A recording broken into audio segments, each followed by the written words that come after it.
We can't make you a morning person, but we can make your mornings better. Switch on to 94.3 Royal FM.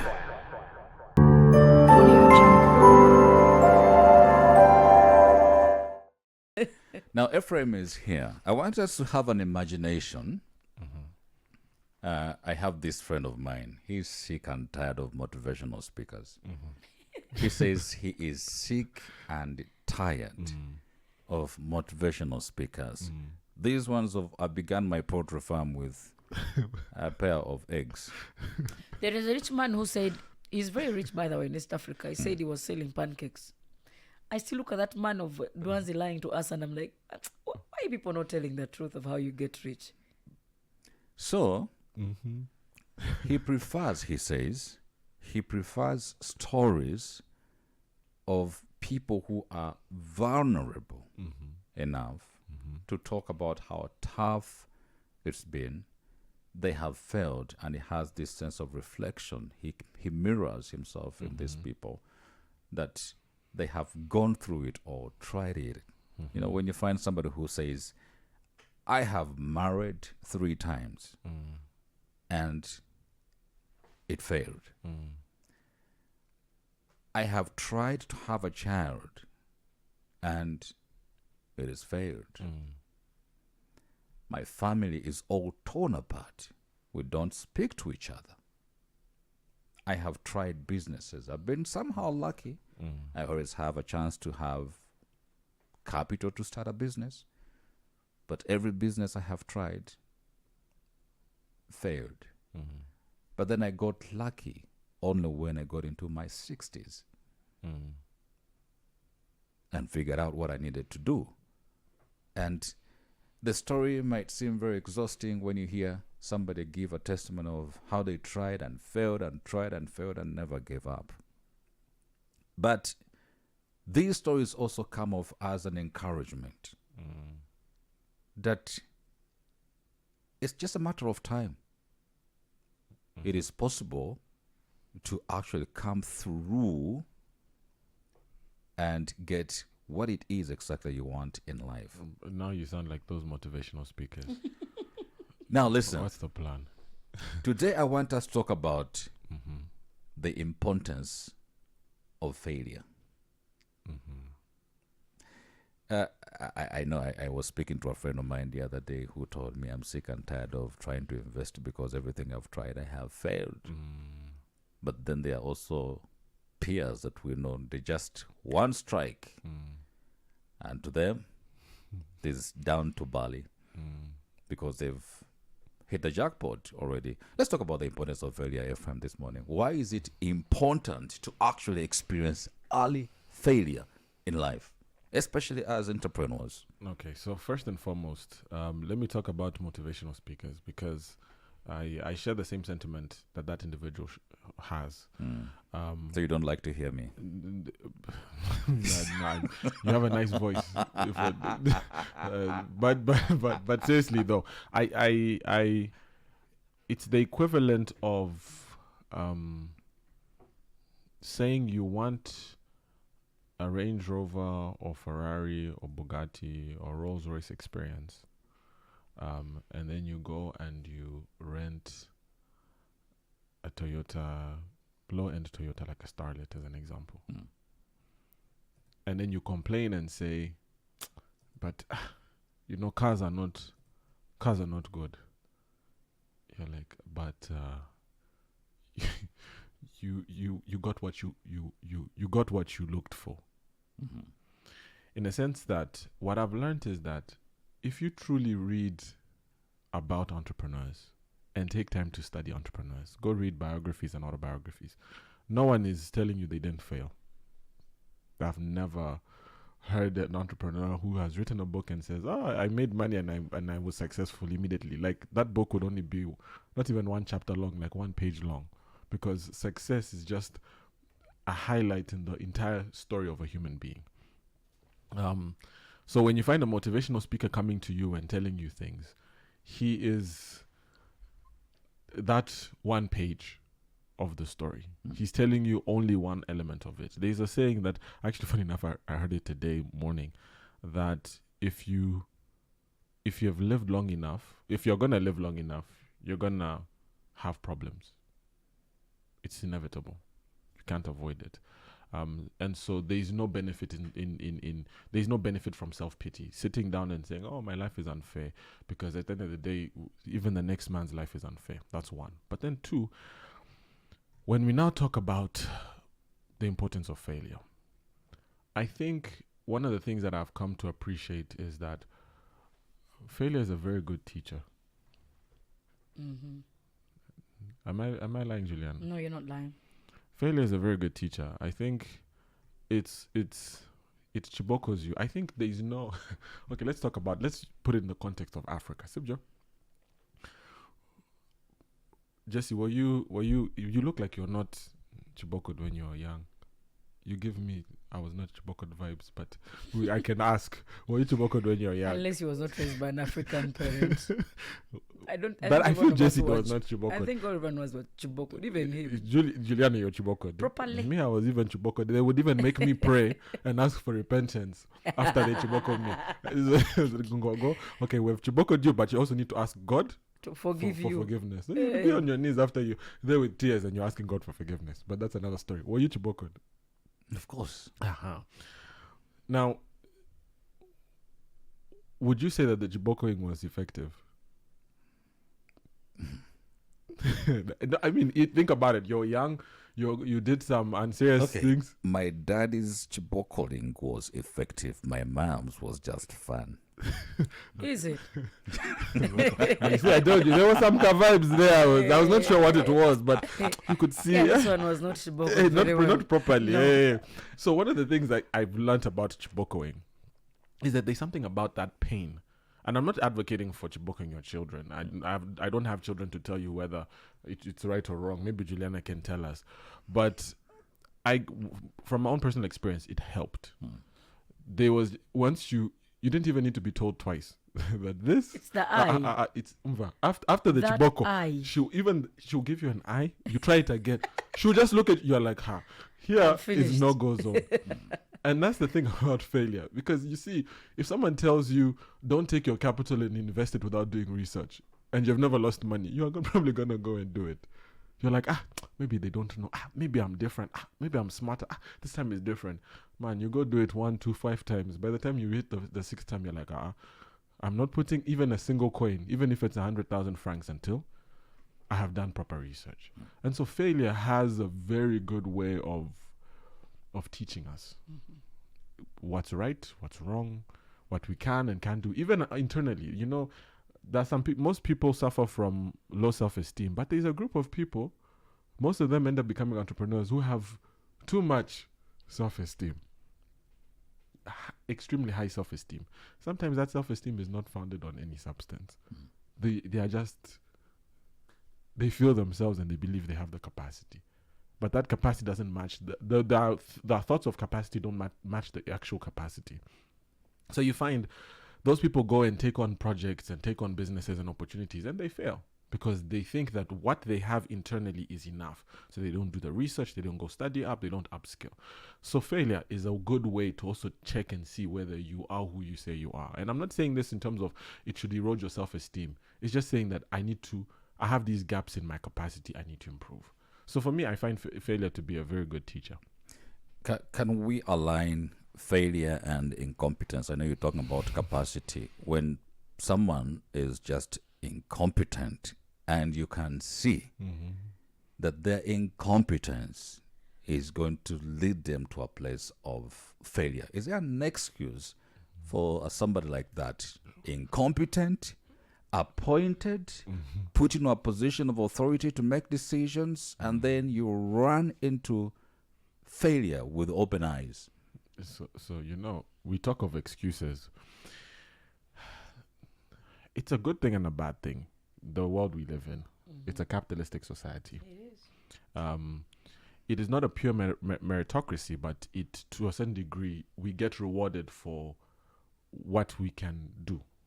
There's a saying I like saying that capitalism rewards things that are both valuable and rare. Now, if someone is incompetent, he's going to be eaten up and chewed by society and life. He will not survive. If it's a business, the marketplace will chew him out. If it's a job, he will get fired. If it's a marriage, he will get chucked. If it's parenthood, the children won't pick up your calls. Life does not take kindly to people who don't know what they're doing. And like we talk of failure and incompetence, I've noticed that unfortunately it's the most incompetent people who don't know that they're incompetent. That's the unfortunate bit. It's actually funny. It's actually oxymoronish, because you're like, by being the most incompetent, you should be the person who seeks the most knowledge. It's like saying a narcissist knows they're not narcissists. But you see, there's a level of incompetence where even the arrogance is tied to the incompetence. There's a level of arrogance tied to the incompetence. So someone they don't even want to take advice. You try to tell them, don't invest like this. You're confident in the incompetence, and they're okay to die on that cross. And so for me, I've learned, for such people, if you have them in your life, don't baby them. We have a thing. I was telling you, kiboko them. I'll don't kiboko them. It's not your responsibility unless you're the parent. And even as a parent, there's also a limit. If you're a spouse and it's costing you your livelihood, you can talk to your spouse about it, but let that person go there. There's a saying in Kinyarwanda that you don't correct a child when they're going. You only do it when they've come back. In the sense that you telling someone you're going to fail before they fail, they're going to see you as the enemy. Let me give you a simple example. How many of us have had friends? Maybe Juliana, you can attest to this. You have a girlfriend. She has a guy you can clearly see. This relationship is heading the wrong direction. It's not going to work. How often do you guys go and advise that friend and say, please don't go that route? Very rarely. You don't. Yeah. You actually don't, because you'll be the worst enemy. Exactly. You would rather wait for things to... And then when they come back running to you, you tell them, but I saw it. And you just simply... And you give them the lesson after. Yeah. And yeah, so that's the same thing with incompetence in this context. I'm like, for me, you can't try to upskill someone who doesn't want to upskill. The famous saying is, you can take the horse to the well, but you can't make it drink. So you can give someone access to books and send them links to podcasts and seminars and take them for... At the end of the day, if the person has decided that they're not going to consume that. And so the best way is for when they've experienced the failure, then you say, what did you learn from that? If we are to face ourselves, really, and to be honest with ourselves, I think on the scale of 1 to 10, 9 out of 10 are failing. It's 9.5 if you can half a person. 9.5. 95% of most people are failing. Are living way below, not way below, are living below their potential and what also they desire for their lives. So what they consider satisfying an optimum life, 95% of people are struggling. Maybe let me put in other words. Could be like the better part of us are struggling to get to a place where we should be if we checked our goals, our aspirations, our dreams. Now, industries can be very fiercely competitive. And here we're talking entrepreneurship, we're talking business. And failure can always feel like it's the end of the road for so many of us. Like, I have failed, and when you fail, you don't want to begin the next day again. You want to take time, either to just shed off the tears of failure or to just unlearn and learn new things. It takes time to get back up on your feet, to start something again, to run on the road.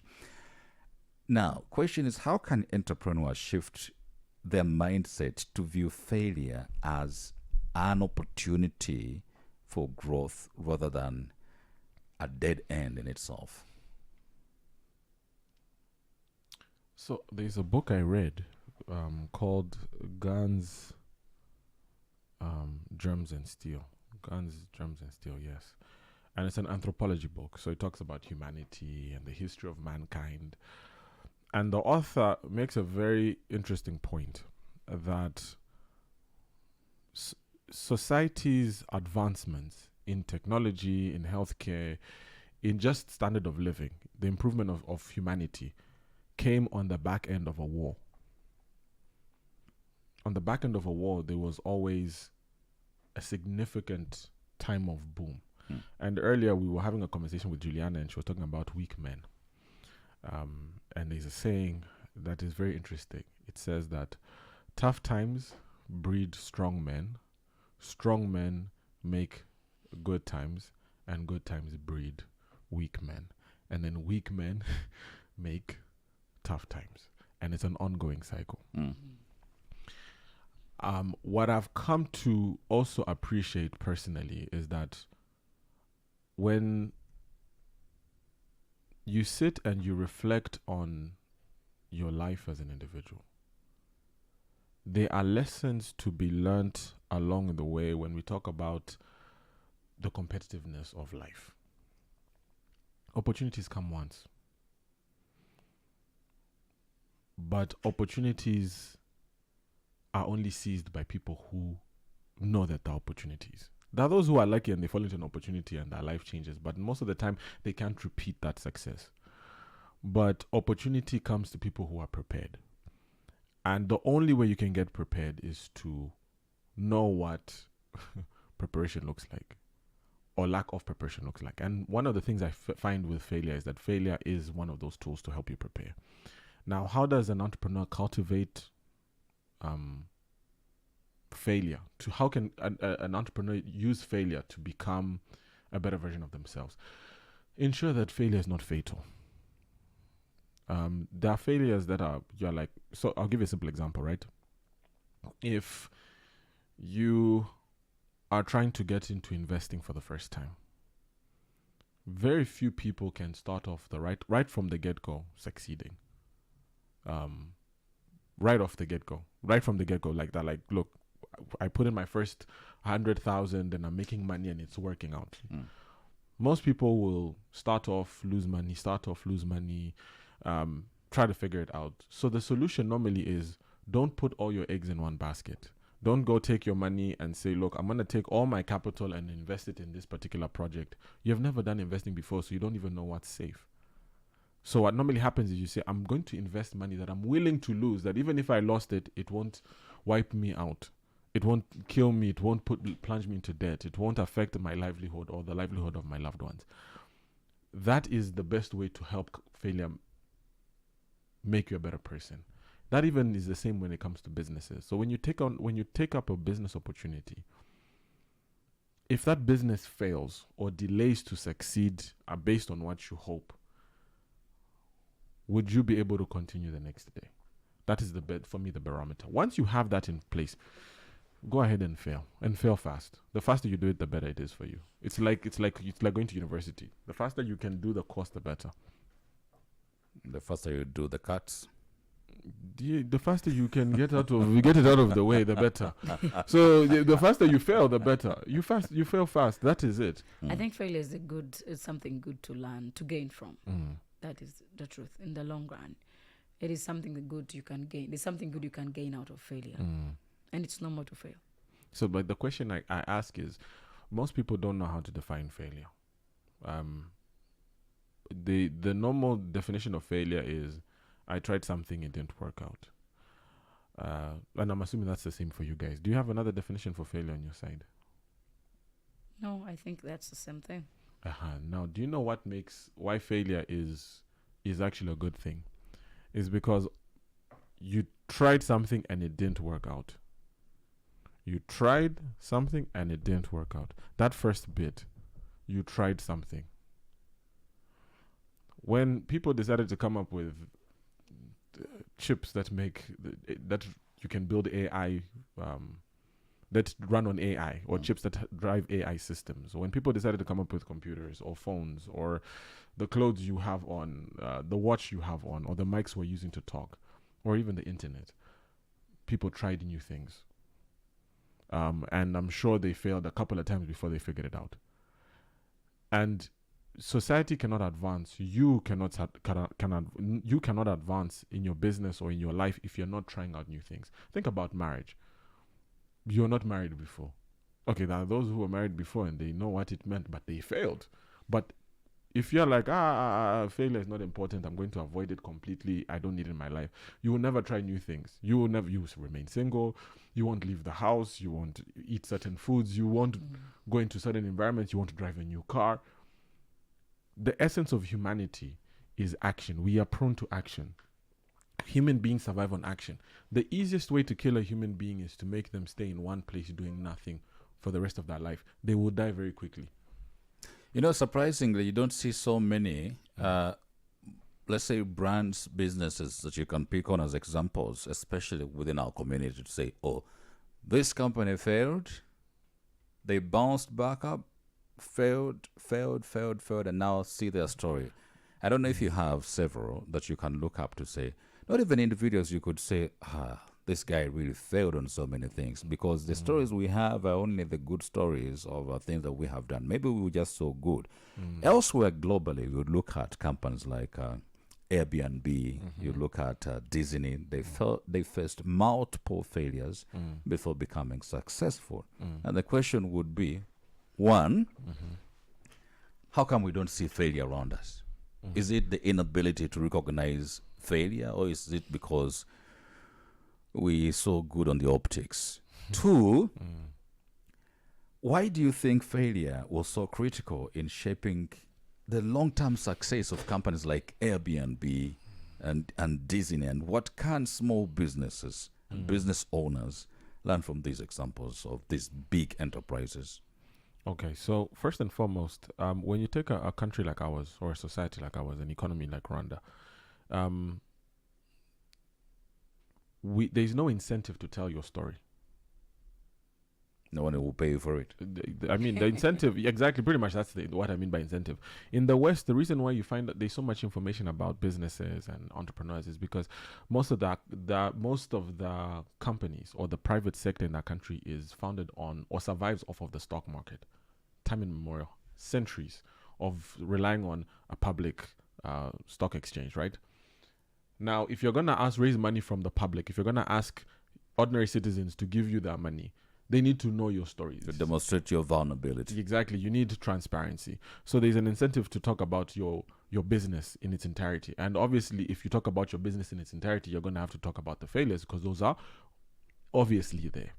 In our market, we've not yet reached that level where we need to know what goes on the inside of Bank of Kigali or I&M Bank. These are publicly traded equities, Bralirwa and Equity Bank, for us to know, for us to be able to know whether to invest in them or not. But if you take equity in Kenya as an example, recently they did a shakeup of management because there were some stories about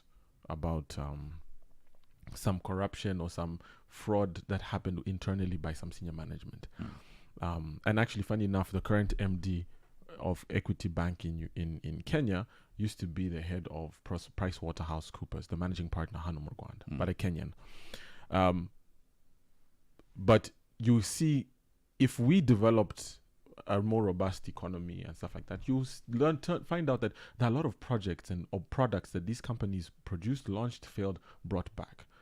I mean, how many products did we see on the shelves in the shops? How many products, like when we take off some of these banks, products for clients to come and get loans that eventually quietly disappeared and we never heard of again? That's an example of failure. But because of what I talked about earlier about not making sure that of making sure that your failure is not fatal, they didn't die. So the failure is just a footnote in that story, but it's not the entire story. Actually, I think it would be important too for us to investigate and read the story of Sonara. How has Sonara remained in the market after all that we know that Sonara has gone through? I mean, it's worth a case study. And may be also the entire insurance sector of Rwanda, whose penetration has failed to pick up. No, I mean, I was talking to somebody yesterday, and the penetration is like, what, 1%? It's really low. It's really low. And actually, we were having the discussion. I was talking to somebody, and it's a very senior individual in the sector, and we were talking about how when you go for a claim, at an insurance company. So, for example, like the car I drive has comprehensive insurance, but a window was broken because of a stone. A stone broke the window, and the insurance company, it was 400,000, and the insurance company is like, we can only give you claims under 1 million. You have to pop out 50%. I'm like, huh? And I pay almost. So what is comprehensive? And I paid almost 2 million every year in insurance for the past how many years? 7 years. So if you do the math, that's 14 million you've given somebody, and they can't even give you 200k extra. They want to give 200k and you pop out 200k. I'm like, so when you hear stuff like that, you realize that there are gaps obviously that exist, but that's besides the point. What I'm just trying to say is that when we talk of failure and we talk of entrepreneurs and learning from these lessons, I think the most important thing for you to pick up is how did they arrive at that failure? Because success, there are many ways to arrive at success, but failure, normally you can count on your hand how people fail. One obvious way to fail in business is overexpending yourself. Not enough cash flow. Ephraim Ramwenge speaking to us this morning about the importance of failure on the 8 at 8. That's it we have for the time available to us today. The news is coming up shortly with Jean-Baptiste. Kigali in the Morning brings you the 8 at 8. 8 big questions for a bigger conversation. Sponsored by MTN. MTN. Everywhere you go.